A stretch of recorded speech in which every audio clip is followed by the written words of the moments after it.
Well, welcome back to Sixes and Sevens, the Footy Nerds Round 11 review. And what a weekend of football it was. There's some special tries, some special moments. The weekend had it all, but obviously when the weekend has it all, the things that steals the show is Marky Mark's try, and the one that steals Marky Mark's try is the Origin teams that come out last night. Well, the New South Wales team's official. The Queensland team is unofficial yet, but usually where there's smoke, there's fire in rugby league. And I tell you what, some big left out of both teams, but it's Origin, and we know that it will come down to some big moments again in 2 Wednesdays' time. But welcome back, and how's my little mate over there in France going? I'm good, brother. Good to see your face again, as always. But yeah, huge news. Obviously, some of the players in and out of Origin. Obviously, Max King, that you're going to get into a bit later, is obviously a surprise package. Didn't see that one coming. I thought Terrell May or even Ola Kawadu was going to get a spot there. But yeah, love a debutant. So congratulations to Max King. As I said, you're going to go into the show a bit later. But yeah, huge news all over the weekend. Some great tries from certain individuals. For me, the highlight, the tries off kicks, Toddy. Some of the aerials, Saab, Mulitalo was in the air at one point. Some of these guys are just... Coates takes the cake in the air. Holy wow. He jumped over the player. He went up over the winger for Cronulla. Went up over him. It was crazy.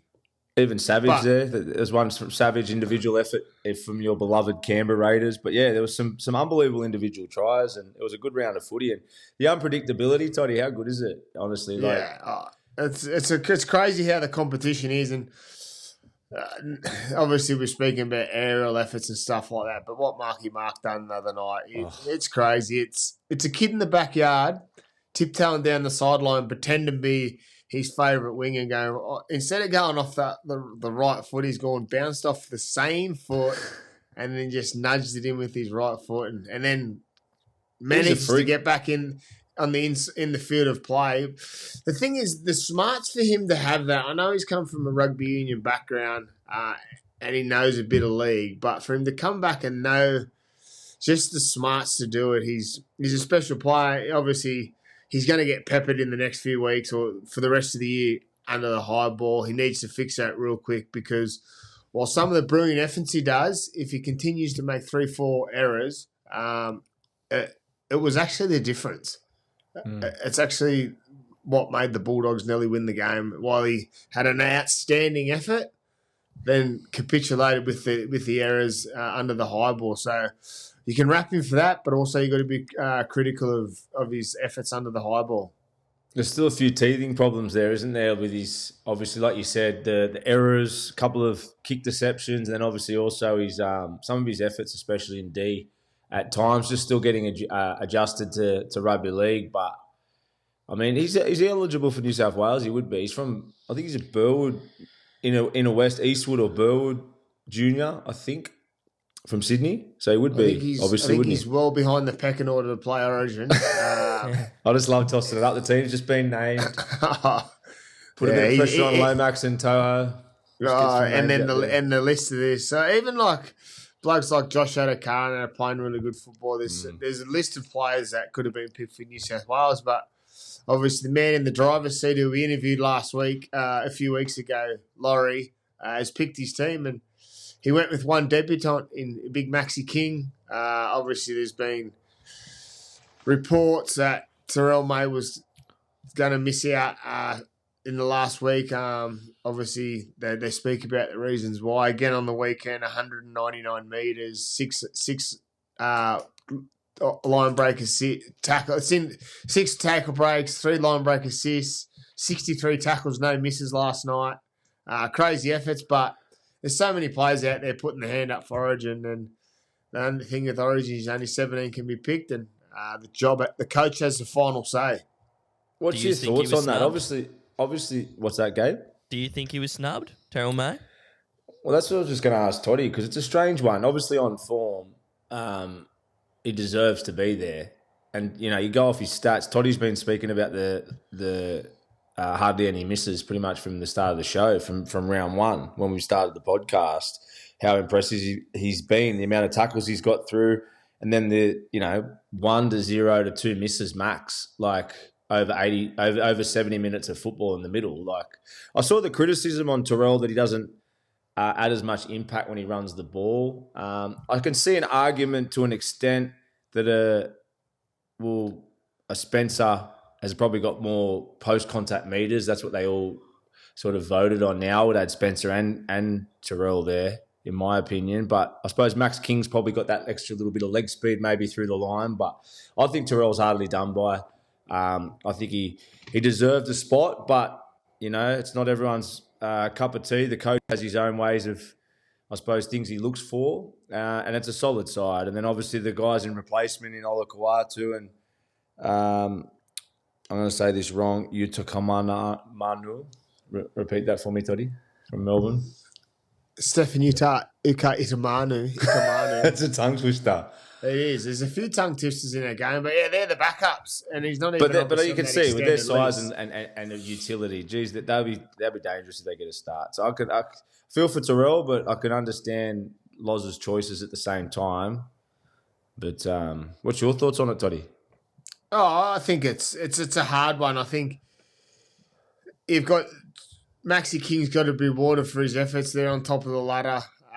Obviously, Terrell May's been a standout for the year, but like I said, it's a hard one to pick. Obviously, he didn't want to go with too many debutants coming up here to Queensland for game one, so he chose the one and went with King. I think either one would have done a great job, even on the other side of the fence with the Queensland team. I know it hasn't been picked yet, but there's a predicted team. Big Red Horse was probably going to miss out for Queensland, but there also is talk that Jeremiah Neno will be out with a calf injury, so they'll have to shuffle around. Selwyn Cobbo's a big out for the Queensland team. They're saying Robert Toya for the Roosters will be picked. Trent Liero will get an origin berth off the bench from the Melbourne Storm, who's been outstanding for them. But there's so much speculation. Obviously, there's some speculation with Paddy Carrigan. Payne Haas has got a groin strain. Stephen Crichton's injured with a groin strain. So there'll be a lot of speculation right up till the game now, who's in, who's out. But at the end of the day, we know what happens on Origin night. It's a spectacle. It's probably one of our... It's the biggest stage. Well, not the biggest stage. It's the biggest event that everyone tunes in and watches, especially game one up here in Queensland. The two heads will be flying around at Suncorp. I'll be ducking and weaving in my blue jumper somewhere, but getting an earn. But it's so good to see. But the excitement of the Origin thing is just as exciting as what's going on in the game at the moment. So many good players, so many players stepping up. We spoke about the tries are getting scored. But just some players are playing outstandingly. I love the way, I don't even know, Cronulla beat Melbourne on the weekend. Cameron Munster's been a standout. Watching him on the Matty John shows last night, he's just so dialed in. And it's so good to see players dialed in. For different reasons. Toddy, what was he saying? I just dialed in about his footy. Obviously, he had some injury layoffs last year. Had some big surgeries over the off season. Being off the drink, I like listening to those stories. One, because we both are, but just talking about how serious he's about it. I'm not saying that he's not serious, but he obviously loves time for a joke, and sometimes he just put it direct to him when they'll ask him different questions. So it's good to see that he's comfortable with where he's at, and it's shown on the field the way he's playing. He was one of the better team players on the weekend in the beaten team by my Cheddar of the week, the Cronulla Sharks. I knew that was going to get brought up early in the show. Well done, actually, Toddy. So it should. I've got my competitive. I'm going to put my competitive hat down for 2 minutes. I watched the game closely, and yeah, congratulations, dickhead. Thank you. Thank you very much. It was a good prediction from you. I just thought, the early try from Melbourne, I thought it was going to be I was worried. I thought it was going to be a field day coming off their 60-point win the week before. Nice little ball from your man Munster, and then, yeah, Cronulla were unbelievable. Mulitalo, we'll get to Cronulla a bit later, I'm sure you're going to lead us into it, but Mulitalo is one of my favourite players. He gets in their face, he's niggly. I was talking about those aerial catches. He's one of the best, and he's just a he's got unbelievable instincts. He turns up in the right spots, great try scorer. So, Mulitalo, congratulations. Love watching you play. And the halves, but yeah, Cronulla were good. So, congratulations, Cheddar man. Thank you very much. I get a point too for your you beloved do get Canberra. 2 points for sitting as you look at the Cheddar ladder, it's 4 apiece going into round 12. So, it'll be interesting to see apiece? Oh, because I got 3 points and my 1 point, and you've got 2 wins. So, 2 plus 2 is 4, Mitch. Oh, because you changed. Yeah. Okay. And 3 plus 1 is 4. I forgot the rules have changed. I forgot that you get an extra point for for having big balls. Quick maths. For having big balls maths. and putting your ball. Yeah, I went with a conservative Canberra, knowing they were going to win. So yeah, like I said, congratulations. I thought it was a good choice from you. I didn't expect it, and I had egg in my face or cheddar in my face. So thank you. Thank you. The Cheddar. That's enough talking shit. We're here to talk about the reviews of games. In our first game, our first game was Thursday night. It wasn't the boys, it was the girls. New South Wales wrap up the Origin series with a 2-0 over Queensland. That's our first time winning a series up there in Queensland. Winning the series. Our girls dominated the Queensland girls again.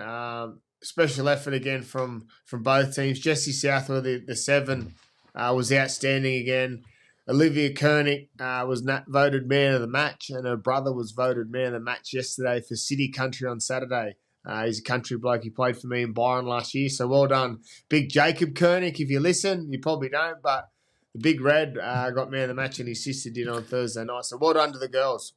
Yeah, well done to the girls. Just before I go to the girls, the City Country, is that for local footy? Yeah. So how do they pick that? They pick it from all over. So there's the Newcastle comp, Wollongong comp, Canberra comp, Monero, Northern Rivers. So it's a team I played when I done my bicep last year. Right. You get picked from that. So that was played over the weekend. Country beat the City boys. So well done, Country. It's a good reward to hard effort for these blokes to play week in, week out on weekends, work during the week and get out there and give it a rough and tumble. A little shout out to my Byron Bay Red Devils too. They're not going real well at the start of the season, so stick solid, boys. Bunker down, go together, and who knows, I might come down for a cameo in a couple of weeks to show you how it's done. I just want a little shout out to the great Craig Field as well. Craig Field, one of the greats, played for Manly. Obviously, all the footy fans would know who Craig Field is, the great halfback. I get a message from Fieldsy a fair bit. He played at the Tigers when my dad was coach there, so I've known him for a long time since I was a kid. And he said he was shouting out for me and you to come play the Nines. And he's been pushing, I think, to get you back there, hasn't he, Fieldsy? Oh, yeah. They're probably on the same end as Byron. They're struggling a little bit. Fieldsy coached a reserve grade team in the NRRL last year. They went through undefeated, and now his team pushed up to first grade, and they're a little bit under the pump, I'll say. So Fieldsy would be looking for what he can get, but it's a tough competition down there. Obviously, Tyrone Roberts, Titans he's playing for Ballina. Luke Douglas is playing for. Yeah, there's some good players in the competition. Luke Douglas, he's been playing. He's in his 40s, isn't he? Luke Douglas. Luke Douglas is my age. So close to 40. I'm 39 next month. The Newcastle Knights 6, but defeated by the Parramatta Eels 28. And we spoke about it last week, the concerns from Newcastle, and it just gets worse and worse for them with that performance on the weekend. They just weren't in the fight. Mitchell Moses and Dylan Brown were out to have a party, and they sure did on Friday night. I keep saying it. Everyone's saying it. I love watching Sean Johnson on Fox. He's a breath of fresh air. And he was talking deeply about Jackson Hastings, the best option for Newcastle. I even asked Adam O'Brien in the press conference after the game, and it was squashed pretty quick, but something's got to change. Totally agree, and it's great to hear Sean Johnson saying that as well. I actually saw, you know how much I love him, Joey, but I saw Joey comment on something today as well. He's the greatest 7 to ever play for Newcastle. He's an immortal. He goes, put all the bullshit aside, whether he's had a feud with the player or people don't like him, he's your best option. That's come from the great man. It's come from Sean Johnson. It's come from Todd Carney.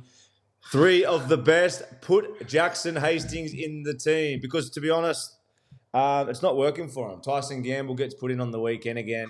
I love Tyson Gamble as a competitor. I love him as probably a 14. I think he's a really solid first grader, but it's not working for him at the moment. And whatever Hastings has done up there, it must be bad because there's just no support. There's just no support for him at all, and not many coaches come out with a straight bat. He must have put the milkman's outfit on and jumped the fence or something. Who knows what's happened? It's crazy. Put a balaclava on and robbed Adam O'Brien's house or something like that. Stolen his TV after the game. He couldn't do a review. I think he stole more than his TV. He's stolen everything. I don't know. I don't know what he's done, but you don't really see many coaches just straight to the point. He's not playing. So, but yeah, as all the three greats just said, get him it's workplace bullying, not picking him.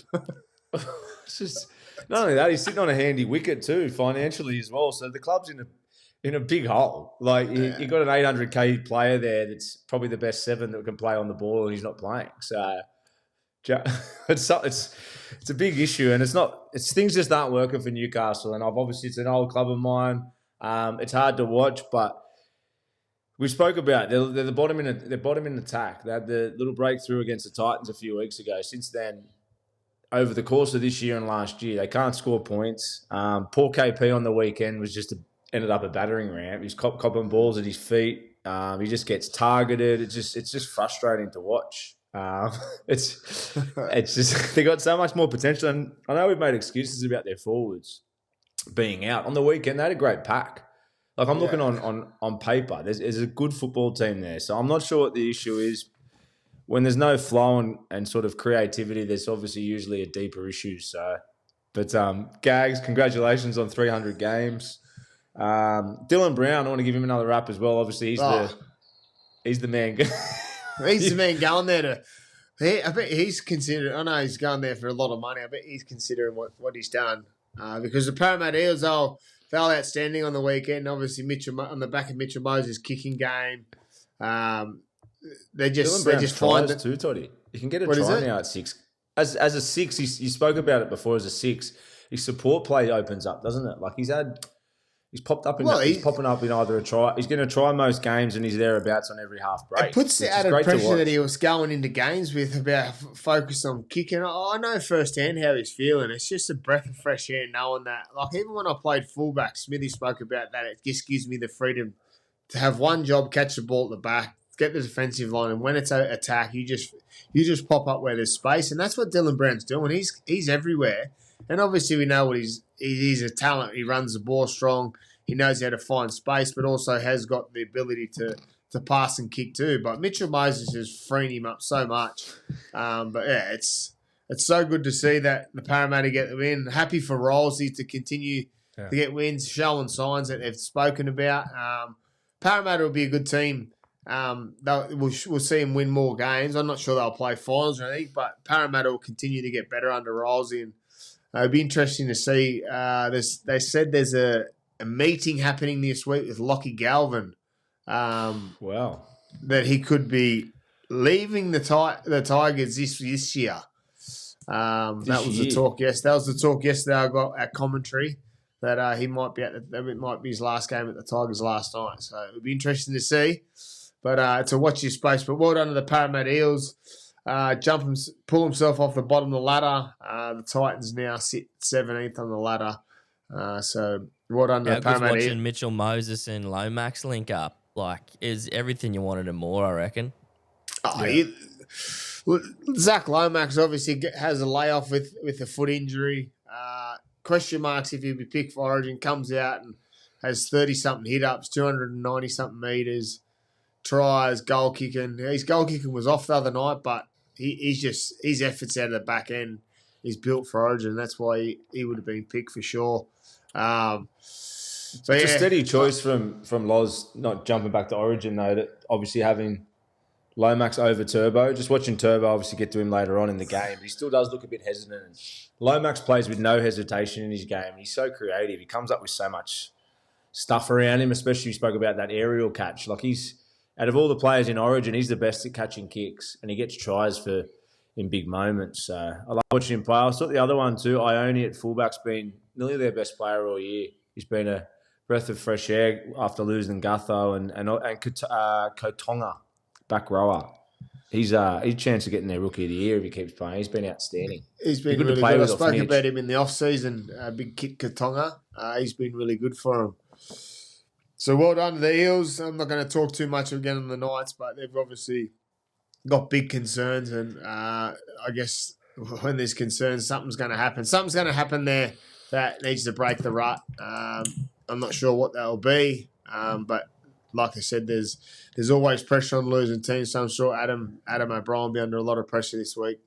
Might be worth Gabe investigating and just doing a bit of homework for our next show, just trying to find out what the problem is. Has he robbed Adam O'Brien's TV? Has he? I think he keeps letting the tyres down on his car at training. There actually was an article, like a rumour was it happened about maybe Jackson Hastings' missus said something to one of the other boys' missus. And if that is what it's about, that's disgusting that it's like kept him out of the side because his missus said something. But that, rumours. Maybe they'll be on the next charity fight night. The two wags. The two brides, yeah. Two wags punching on. It's just bizarre because there's so many people harping for it to happen. But who knows? Adam O'Brien's in the man of the seat, and he has to do it. But he's going to start getting put under pressure. I think Jackson Hastings makes him a better team. May even win games with him there, but who knows? What are we to know? We're just two dribblers sitting behind the microphone. One at 10 o'clock at night, one at 6 in the morning. So it's how good we're going. And on to our next game on Friday night was the Bulldogs 24 over the Sydney Roosters 20.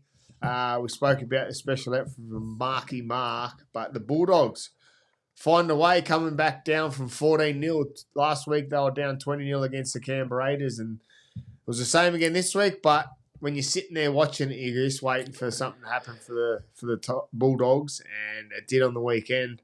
They found their way back into this contest. The Roosters held strong for it a little bit, but like I spoke about those errors, they just went to the air. Matty Burton just letting it rain, and Marky Mark come up a couple errors and brought the Bulldogs back into the game. But a special effort from the Bulldogs again. Yeah, you can excuse, I think, Marky Mark for that second one, that Burton kick. Like, I mean, the best NFL players in America are probably dropping those type of kickoffs. That's how good a kick it was. But yeah, it did hurt them in the end. I thought Roosters came out of the blocks. Some of their footy early, there was that play of sequences when Connor Watson was jumping across, and then Tedesco got a try saver. There was a try saver that forced an error off Teddy just before Lindsay Collin went over in a similar play. But the Roosters played really good ad-lib footy. They were playing off offloads, really throwing like a freestyle of footy, and it was hurting the Bulldogs. I thought both teams, all the tries came through the middle. Obviously, Hayward's show and go there in the second half. 1-2 stat. And the play that I love, Toddy, and you spoke about it in the lead up to the Broncos, we used to talk about it a lot when we were playing, those cross plays that come back through the middle of the ruck. Burton's try and then Bronson Cherry's try against good defence, especially in the wet. You saw Hugo slip over and Victor Radley missed the second one on Burton. But those change of angles late in big games against good defence that defend good on the edges with defensive centres that are up and in, it's the best play in the game. I know at the back end of my career, and especially when I was playing over here, the amount of joy we used to have when nothing's on the short side and players are just going to that block for block, just bring your big centres and back rowers under. Worst case, you get a quick play the ball at the middle of the field and then everything jumps off the back of it. Or you get a try on that play with late footwork and big centres with footwork. It's such an underrated play. But, yeah, all the joy came through the Dogs, going back through the Roosters' middle in the end, and some big players. Obviously, Burton's bombs and general plays. Obviously, his try at the end there, and Stephen Crichton, that chase back on Sandon Smith was one for the ages. Not a slow guy, Sandon Smith, and Crichton, big and rangy, just chased him down like an absolute weapon. But I thought the big play as well, Sexton's try. The game was in limbo there. Crichton come up with I think it was a bit of a lazy pass out of dummy half, but it was a bit of a nothing play, opportunist type of play from Sexton. Gets his team back in front, and then the momentum sort of swung for me after that. The momentum seems to swing when Bailey Hayward jumps on the field. We're talking about the Bears coming in the competition. I'll be doing what I can to get someone like Bailey Hayward. Obviously, when he comes on, Matty Burton's role shifts a little bit. He sort of plays a bit out the back. You've seen him come back through the middle like you spoke about. You know how much I love the crossplay because it opens up the field for the halves.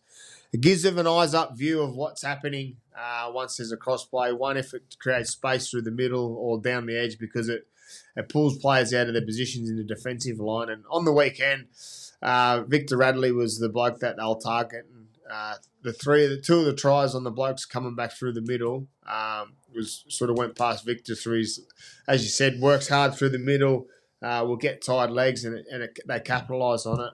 But I love watching Bailey Hayward play. He's a competitor. He knows what he's doing out there, and it's so good to see. There's talk about Bailey. I saw something today. There's talk about a possibility of putting him in front of who's our man at 9? Dogs. Just had a brain snap. Starting hooker. Marnie. There was talk about him changing roles there and starting with Hayward. And then move him. Nah. It's that's a bit out. What's that's his a best bit position, outlandish. 7? Oh, I think coming through, he's capable to play either position. But he's doing a great job. Obviously, you don't change a winning formula, so he'd be happy with what he's doing there. He's coming on and doing what's needed. But obviously, as players, we always want to start and want to play as much footy as we can, as many minutes as we can. And if he can't get that at the Dogs, I'm sure he'll look elsewhere. But at the moment, he'd be happy with where they are. They're sitting on top of the ladder. He's coming on, doing his job, changing the game for me. That play where he went off his left foot and back off his right foot just showed that he plays that naturalise up footy and his composure. Usually kids just come off their left foot and go into the space that they see, which made him come off the left foot. But for him, he comes off his left, then bounces back off his right because he sees the space that he's created off a lazy defender. It shows that he's got some ability to play eyes up footy. So it'll be interesting to see where his game go to. He's got a good, handy kick and a great pass. So well done, Bailey. You're probably my Cheddar of the week if I was picking a player, Cheddar of the week. There's a couple from my Cheddar Canberra I'd throw in there, Toddy. There's a couple of very impressive some good players in the backs. Canberra, that's for sure. Canberra. Our first game on Saturday afternoon at Suncorp Stadium was the Dolphins up against the New Zealand Warriors, and the Warriors just keep finding ways to win. 16-12. Lukey Metcalf was the difference again. Slices through the middle, sort of slices from away from the ruck, kicks in behind the line, gets to the second line of defence and finds big Curdy Capewell on the right side of the field to score that try to break the Dolphins back. But it was one of those games. It was anyone's game, but the New Zealand Warriors, they seem to find a way to win. Yeah, they did well. The first try came after 30 minutes. Nick Ora got held up from a great tackle from Jaden Nikorima there. There was a missed try for kick, I think it was, disallowed off Harris Tavita. The first try, I think it was off the kick. But yeah, they did really well. Both teams scrambled. I thought the Dolphins' defence to scrap and come up with one-on-one tackles. As I said, Jaden's tackle on Nick Ora there. It was a great effort, but yeah, obviously the big talk around Rogers' error that led to the Metcalf Capewell opportunity. Yeah. Can you highlight that as no, an effect? Not on this show. Nah. It was a knock on, but does that lead to a try? Well, you got to aim up in D. You can't blame a bad call like that to the try. But yeah, Metcalf, what a player. There was like Alfie Langer, Todd Carney, Joey Johns, Wally Lewis. One marker. I'm getting put up with some greats today. Yeah. You are great, but every year we retire, we get better. The legacy grows. That's how it works, bro. We're sitting here weathered old ball bags at 50. I'll be one of the greatest. I'm looking old. I need to dye my hair again. But yeah, I thought Metcalf, one marker over the advantage line. Look out, grub it for yourself, and hit your man Capewell over for a try. Just vintage. He's just getting better and better every year. I said it last week. If there was a Dally M medal this week, he's your Dally M Player of the Year after 10, 11 rounds. He's been outstanding. His team's up the top of the ladder. I thought the Dolphins had the late try from Hammer. He didn't get too many opportunities in this game. When he did, he was dangerous. Got that try to get him back in. Farmworth comes up with one late. But yeah, it was well-earned win from the Warriors. But, yeah, I thought some of the defensive efforts from the Dolphins they'd be proud of. Wolfie would have been very happy with some of those efforts. It could have easily been 20-0 early. And as I said, the first try didn't come till after 30 minutes or around 30 minutes. It's a big effort from Dolphins to hang in there. But, yeah, Metcalf and the class of probably the outside backs of the Warriors as well just got them over the line. Yeah, well, I don't like always talking about. We talk about obviously the halves a lot in here with Metcalf. It was late in the first half. He went for a field goal just to finish the game, and it was from like 40-something out. And he hit it with ease, didn't go over, but just the composure he's got. Like remember when he first come into half, I was saying, oh, he's not a natural half. He's more of a ball runner. But all the subtleties used, the way he kicks, the way he passes, he's just got that. He's got that calm head on him. So. And he's young. It'd be interesting to see 24, I think. Is that all? Gabe, you'd be able to tell us how old he is. Maybe a little bit older than that. I'm just sort of throwing caution in the wind there and picking out a number there, 24. 26. 26, there you go. Give or take. So he's got plenty of time left in the game. But, yeah, well done to the Warriors. Years before, they probably would have let that game slip, but they've had a hard-fought victory, and they find themselves second on the ladder on 18 points, just one beyond the Bulldogs. So they're having a great season. Our second game on Saturday night was the Manly Sea Eagles at Queensland Countrybank Stadium, 24 over the Cowboys 6. Did the experiment of Jackson Purdue work, or did it not? What are your thoughts, Mitch? I got a horrendous stat that I heard over something when I was doing my homework for the show.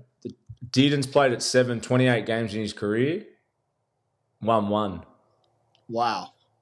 Yeah, so we obviously spoke a lot about it last week. Is it going to work? I think there was obviously a method to the madness. I come up with a paranoid conspiracy that Billy Slater's reached out and said he's going to put Purdo there because he might pick him, maybe with content. I generally thought it, so I wasn't making that shit up for content. I meant what I said. I just thought it was just bizarre because Clifford had been playing pretty well, and Dearden was comfortable there at 6. So, and I think it backfired. I can't blame the whole loss on that. I thought the Manly side played really well. Saab 2 tries, the speed of that man. Love watching him play. Wow.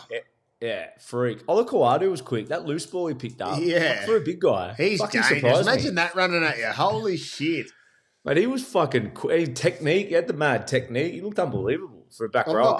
When we speak about players, obviously, with Saab, he's a Ferrari, but big Olakawadu, he's just a big jet. Yeah. Fuck the car. He's a jet, a big plane. 747. I just want to sit next to him on a night out and just, whatever you want, sir. You want another drink, bro? Whatever you want. You want me to hold your dick for you at the toilet? You'd have him wigged out. You'd wig him out real quick. He wouldn't hang around you too long. Big bodyguard, isn't he? Fuck, he's such a good athlete. But, yeah, I thought Manly were good. That left edge with Hopper, Kohler and Turbo caused some damage. I thought Turbo had a big impact. I think it was probably the right decision going with Lomax and leaving him out of Origin. I only named him in my dream team last week, but he looks a little bit hesitant for how good he is. So maybe it's a smart decision and then he can get right for Manly in the next few weeks. But, yeah, Cowboys were disappointing and I don't know if the combination worked to answer your question. I like Dearden at 6 and Purdue at centre for now, potentially in the future, but the future is not now. Cowboys need a win, so don't worry about the future. Get Cliffo back in there, get Dearden to 6. Actually, you know what? It's just come to my head then. Maybe this is a ploy because Origin's around the corner and they needed to practice Purdue at 6, Toddy, to put with Cliffo now if Dearden's in Origin. Well, he'll put him with Cliffo. I think they're saying, is Purdue off contract or something they're saying?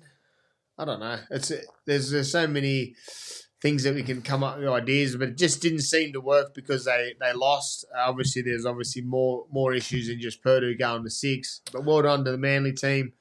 They've had a lot of games at home and they've been poor there, but to get on the road up to North Queensland, they come up for a great win. I thought Cheddar Evans was so clinical in what he done, his kicking game, steering the team around the park, and as you said, some of the players you named there, Kohler, Hopewadi, Ruben Garrick again, obviously the big Ferrari on the wing Saab. If you give him space, blokes like Olakawatu, they're a hard team to handle. It's just that mystery of finding out how they can give him space week in, week out to make other teams' jobs difficult because they've just got that little lapse that teams sort of jump on them, and that's what's happened the last few weeks. But they find a way to win against the Cowboys, who Cowboys have been running red hot.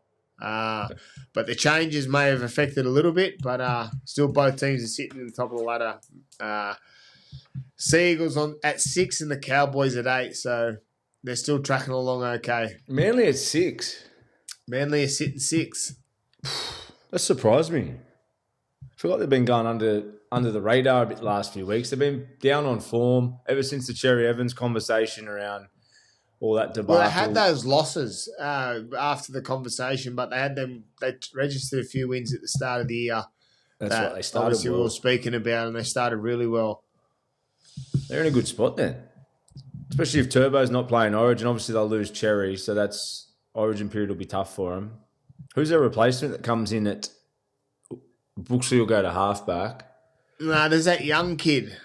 We'll get his game. He was on the weekend. He was 20th man. The team list, I'll tell you, his name is young kid. Oh no, he was named in the extended bench. Young kid that played in the trials. He'll probably get his chance, and he'll probably get our first look at what the replacement for next year will be during the Origin period. So if he does get that opportunity, we'll be looking forward to seeing. We love critiquing a young half. We do. Critiquing or criticising? One of the two. Nah, we don't criticise the boys. We don't criticise no one. We just give our opinion, and that's what we're here for. We love a 6 and 7. Cheddar of the week. The Cronulla Sharks 31 over the Melbourne Storm 26. What a performance by both teams. It was one of those games any team could win, but something happened that my Cheddar come up with the win. Some great performances from some individuals over both teams, but how did you see this one playing out, Mitch? Yeah, huge performance. I think this was a breakthrough game for the Sharks. It's the first game that really took it to and actually got the result over a top 4 side. The reason I went against and thought you were crazy for going for Cronulla, I thought Munster, Hughes, Pappenhausen, and Grant, who had a great return, only played 30 minutes, get to him a bit later, but I thought they would have just been too good in the big moments. And when the momentum swung, I didn't think Cronulla had the ability to claw their way back. But as they have been the last couple of weeks, they did a huge job. Nico was obviously good again, Trindle. Mulitalo, as I said. Obviously, Ramian and Stone Street got injured early as well, so that put them under a bit of pressure. And I thought, as I said, handling obstacles during the game, momentum swings, they just dealt with it without a stress, got back on board. And Talakai and Mulitalo on that left edge, outstanding footballers. I love that. The scrum play I wanted to speak about, Toddy, there was a scrum play from Dragons we'll get to a little bit later, similar to the Ben Barber grand final try. But then Mulitalo just 2-on-2 with big space with an athletic footwork. Geez, they're hard to stop. I want to get to that a little bit later. That's why I brought it up. Scrum plays and how he's just how 1-2 step. He gave him the space and skipped on the outside of him. But even like the big Talakai comes off the bench, usually been rotating through the middle, finds himself on the right edge. Him and Atkinson done a really good job. Defensively, they had a few issues, but with the ball in hand, they were dangerous. But what I liked about Mulitalo on the weekend, he found himself in the centres a few times. It must be just something him and Iro have got going that he gets himself. He obviously floats through the middle after his carries and then pushes back out. Instead of racing straight to his wing, he jumps into the centre position and then filters back out. But on that scrum play, he just went eyes on the man and just took him on the outside. And he could have went himself if he wanted to, but he passed to his man Atkinson to Iro to put him over. But the Sharks for me, do you think? Sorry to cut. Do you think that you just spoke about him getting in the centres a fair bit, changing roles with Iro? Do you reckon it's a pre-planned move? Like, do you think Fitzy's sending that out to them at training and they're practicing it, or do you reckon he's just? Oh, definitely. Yeah, definitely. It's a smart way to play, though, isn't it? Like, if you've got a big winger that's so effective like that, you don't see too many teams rotating roles. It's smart coaching. Yeah, but Ronald Mulitalo obviously finds his feet, finds his space. He's always into play. He's giving them cheek, and I didn't notice it until I seen him on the footy show again last night talking about that he gets in the players, calls front rowers fatties and chicken tits and stuff like that. But he's doing a great job either when he's in the centres or on the wing. And when he was in the centres of the week, and he come up with that massive play on the scrum. So well done to Mulitalo, well done to the Sharks. It was a bit of a personality, isn't it? Calling the forwards. You might want to be careful calling them, but you can't fight these days anyway, can you? So he probably say whatever he wants. He's too quick for him. But it's a funny finish to the game. Late penalty. Pappenhausen might be in a bit of doubt, I reckon. Munster puts that bomb up. Their last play of the game after the siren, that late penalty, I think Sifa got penalised for a late tackle or something like that right at the end. And then Mulitalo, your man, comes up with a great catch, and then Pappenhausen gives him a bit on the ground. So it looked a bit illegal. So it'd be interesting to see if he cops a week for that. Dangerous contact on the ground. But, I thought Sharks, huge breakthrough for them. Huge breakthrough, and it's going to give them a lot of confidence, I think, against those top four sides. Because that's the doubt. That's the thing we've been speaking about all year, and it's the doubt over the cloud over their heads is can they aim up against the top sides? And they did it great. Their halves were composed. Their forwards were great. Fanua Blake as well. Like, he scores under the post off Brayley. They got a great little combination, but he's going to be the difference in the big games. Obviously the halves, but Fanua Blake, they've finally got that man that puts fear into the opposition. Oh, so true. And for the Sharks going into the Origin period, they've got no players in either team. So it's going to be really good for them going in full strength with the teams that are losing their key players throughout an Origin. So well done to the Sharks.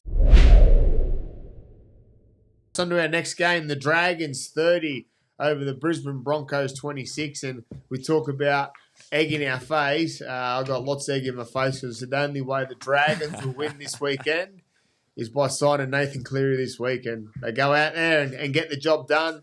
I was sitting in Brisbane watching this game. I was commentating the game after, so I was in the Triple M studios, and I was even saying the back page of the paper would be Madge, pressure's off, Ezra Mam, welcome back.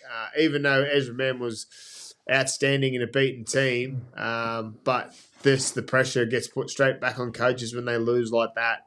I thought they were home and hose. Ezra Mam was in everything, scored a try, set up a couple. He's the last pass in a few. One of them was a bit forward. Yeah, it was. It was a huge game from Ezra. Obviously, getting Ezra back on board. Surprised me how well he came out of the blocks. Obviously, set that first try up there off the scrum.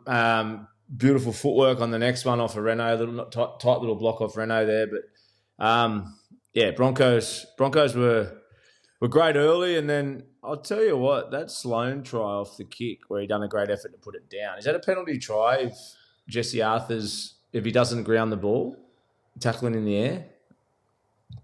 He obviously grounded it, so they awarded it, but I was just curious if that's a penalty try, or at least a sin bin, because he tackled him in the air in a dangerous position. But yeah, I think it's an attacking play. It's not a penalty. But they said that he was tackled in the air, that it was illegal.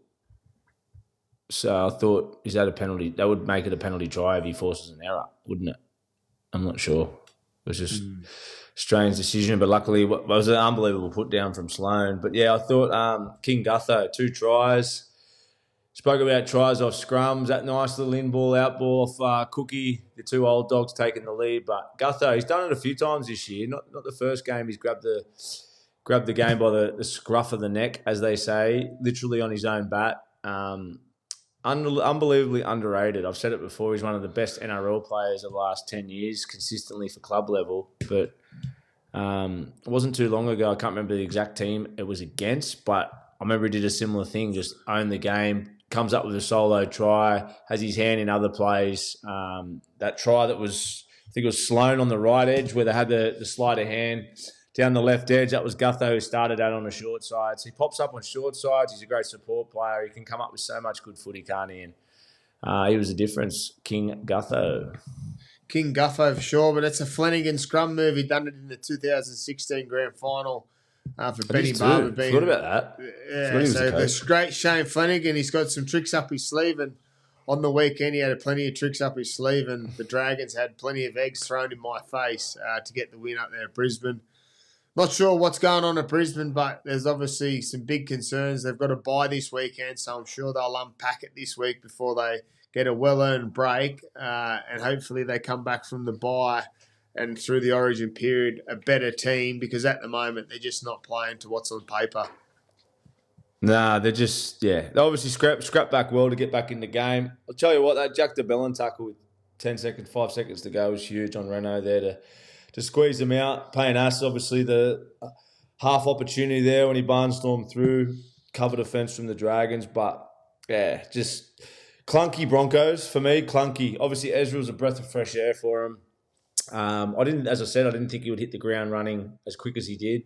You sort of forget how good a player he was. Obviously, all the negative headlines and all the drama, and then sitting out for a while, I sort of forgot how good he was, to be honest with you. He's just his instincts, his speed, just reminded me. Watching that, I think it was the second half when he went through on the right midfield, made that line break. Sort of reminded me of that Penrith grand final where he was just pulled him apart from every angle. So it's great to see him back on the field, and I suppose he owed it to his fans and more so his teammates for letting him down at the start of the year, and hit the ground running. So he's the X factor for them. I think if anything's going to, obviously Walshy coming back too, is going to help. But those two are the shining light for a Broncos side that's very clunky. Yeah, once they get fully fit, we'll be able to gauge how they're going. But I know what it's like. We've been in them positions before. When you've been out for an extended time and it's for your own wrongdoing, not an injury, you want to come back with a point to prove. And hats off to Ezra Mam, the way he played in the weekend. So well done. Second last game of the weekend was the Canberra Raiders 40 over the Gold Coast Titans 24. Your Cheddar of the week. We spoke about a score update 4-4 on the Cheddar live ladder. And the Raiders, just too good for the Titans. Titans showed some fight, showed some positive signs. Welcome back, Kieran Foran. He's in the number 14 jumper. Steered the ship really well for the Gold Coast Titans. And when I say there was some positive signs, it frees up the footy for Jaden Campbell on the right side of the field, who come up some really nice plays. But it's just seeing Brimson with some space out the back gives him his opportunity to just play eyes-up footy and run the ball, which he does best. Kieran had a few little moments where he wouldn't have been happy with, but all in all, I thought his return was really good from a long layoff, and it will help the Titans moving forward. Yeah, I thought, it was great to see Fozzer back. Obviously, had his hand in that first try. Nice try in the second half it was, I think, for Feeder on the left edge there. Nice little short ball. Couldn't do too much. We spoke about Titans a week before. There's 70% possession that second half against the Knights, and the ball bounces their way. And when they're on the back end of it, they're never really in the fight, especially this year, unless their possession's up and flowing. And Canberra took all that away from them. The outside backs for Canberra, Savage, Tomoko, Weeks and Chris, outstanding. That individual try off Savage, just chasing kicks and coming up with moments. Tomoko, 2 tries. They're just a well-oiled machine at the moment, led by Fogarty. The try of the year for me, or the try of the round, the Starling kick to Savage. Started on the left side of the field. Tamale down the left edge.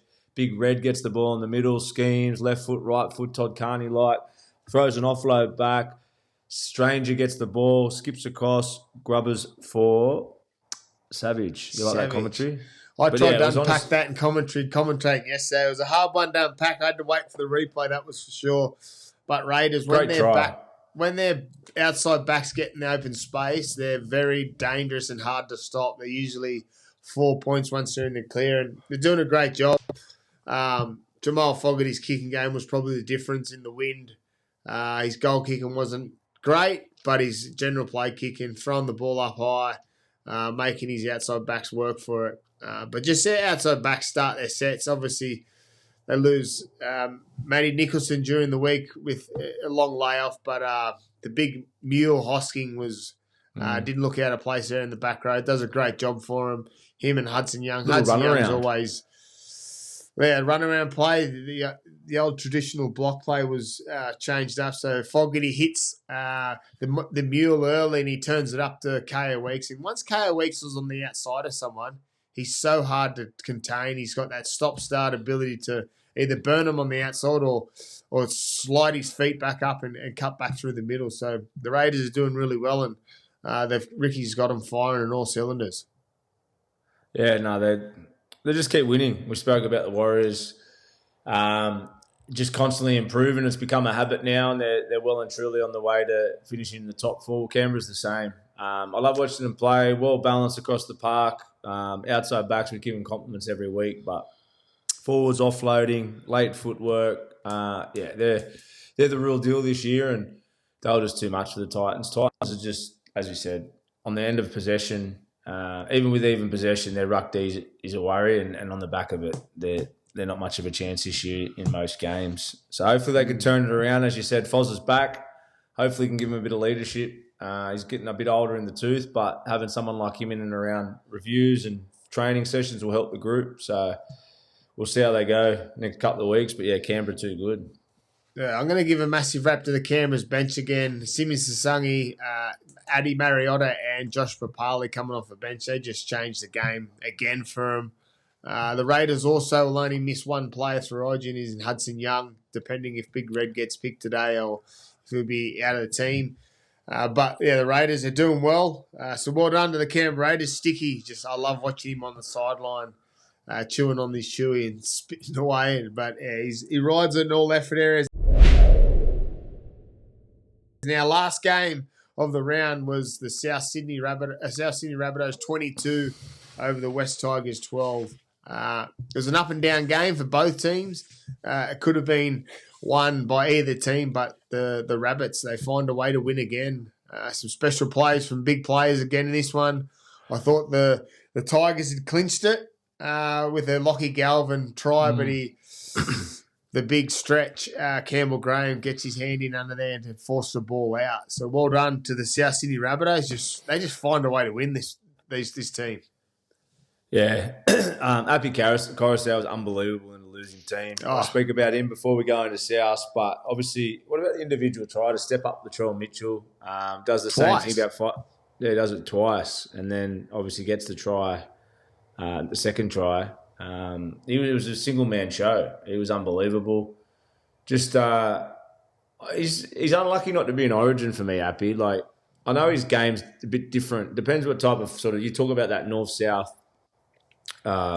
Northwest, is it? What do you say? Upstream.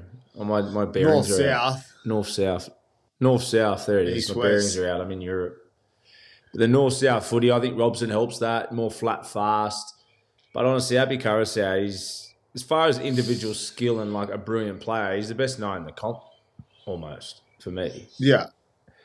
Obviously, Harry Grant's the number one, but it's the stuff he does, and the team he's doing it in. Like, yeah, he's doing such a good job there to roll a ruck that's probably not as good as other packs in the comp. He just constantly creates space around the middle.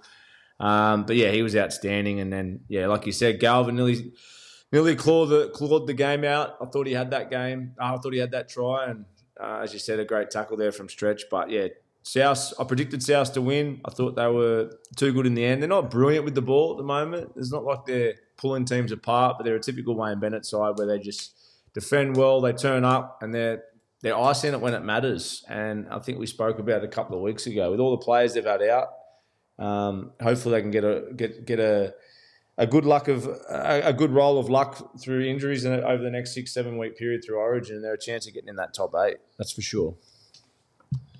Yeah, for sure. I'm impressed with the South. Obviously, big Latrell at the back. They'll welcome back some players soon.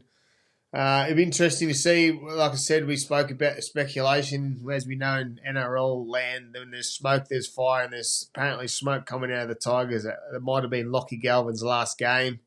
Not sure how true that is, but it's one of those watch this space. Obviously, it will be a big time for it to come out during Origin, but any news around their superstar Lockie Galvin is big news, and it won't overshadow the Origin, but it's probably a good time to do it if they are going to do it.